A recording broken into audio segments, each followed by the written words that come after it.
The whole reason why we're having this study is because it goes back to Blake, where he says that there's no such thing as a Jezebel spirit, and if there was, you could find it in Lilations. Ain't no such thing as a Jezebel spirit. Prove me wrong. The Bible ain't never talked about a Jezebel spirit. Jezebel was in the Bible, but she was a person. She dead. She dead. You don't have her spirit? Who told you that? She had prophets killed too. Every time somebody murders, do you say that's the Jezebel spirit? No, you just made that up. Every time somebody has sexual sin, y'all say she's got the Jezebel spirit. She's a prostitute.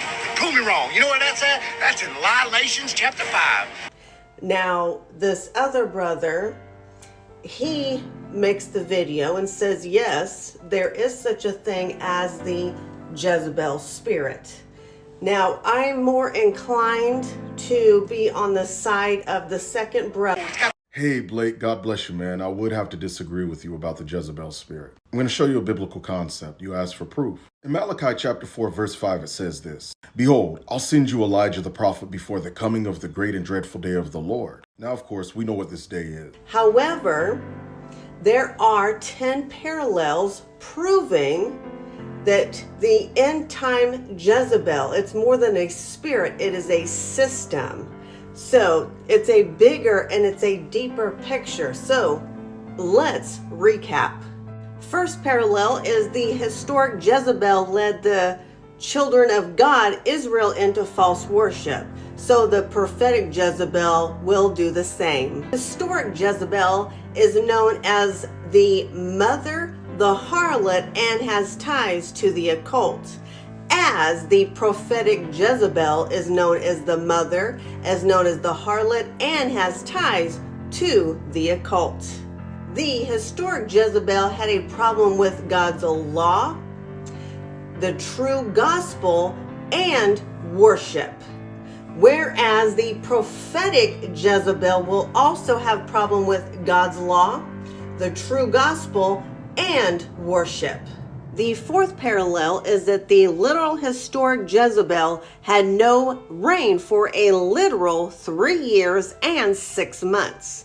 But the prophetic Jezebel had no reign for 3.5 prophetic years, which is 1,260 years, which is the same as the 42 months, which is the same as the times and the dividing of time, which also is a segue into parallel 5, because not only was the historic literal Jezebel in the prophetic Jezebel had no reign, but it's also the same duration, 3 years and 6 months literal.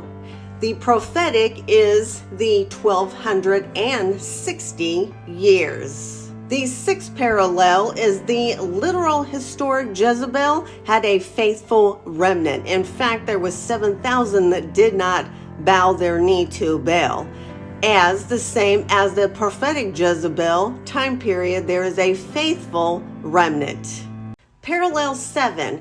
Now, the historic literal Jezebel time period, Ahab and Jezebel accused Elijah of what? Being a troubler of Israel. Same as the prophetic Jezebel time period. You know, they persecuted the saints for 1,260 years. Parallel number 8. During the historic literal Jezebel time period, where did Elijah flee to? Where did he find refuge? In the wilderness. Same as the prophetic Jezebel time period. The children of God fled to the wilderness, where a place was prepared for them.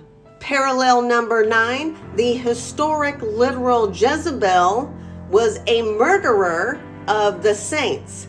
Same as the prophetic Jezebel. You know, during that 1,260 years, it's interesting why the term Dark Ages, where the Spirit of God was veiled, as it were, when she, Jezebel, prophetic Jezebel, murdered God's people. In fact, You could not own a Bible in your possession without it being a criminal offense.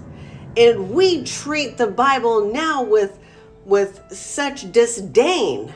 I can't believe how far apart we are. But I digress. Parallel 10, last one. The historic literal Jezebel had false prophets. In fact, they tried to bring fire down from heaven. Prophetic Jezebel also has false prophets. Now you see that Jezebel prophetic is called the mother of harlots. So the mother has harlots. That is her false prophets. What do I mean? Walk with me. It is imperative you see the ties between the historic and the prophetic, because there is a threefold union coming all the way to the end of time.